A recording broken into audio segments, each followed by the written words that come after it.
ng bupis. Ayan. Lagyan na natin itong bawang. Lagyan na natin itong mga idol. Sibuyas.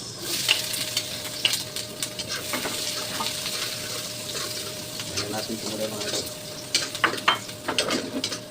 Tapos, luya.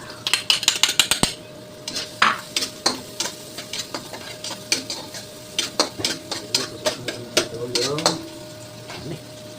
baga at dito po sa bupis.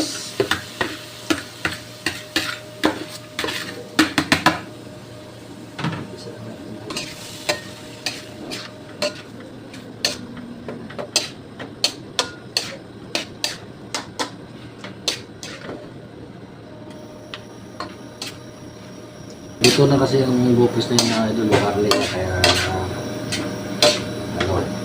susunod na natin dyan agad yung patatas at saka labanos, kasi malambot yung karne niya. Pinakuluan na natin na may hintayin na natin kumulo. Sabay na natin ang isa yung labanos.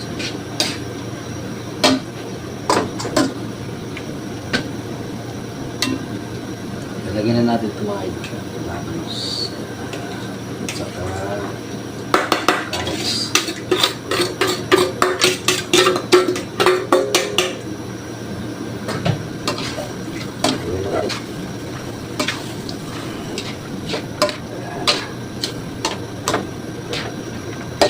So yan mga idol, malapit po maluto yung bupis natin. Ayan, papatuyuan lang natin yung konti yung sabaw, tapos okay na yun. Masarap po kainin nyo pagka nagmamantika.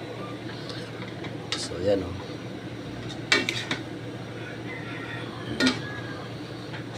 So yan muna mga idol, salamat sa panonood ha.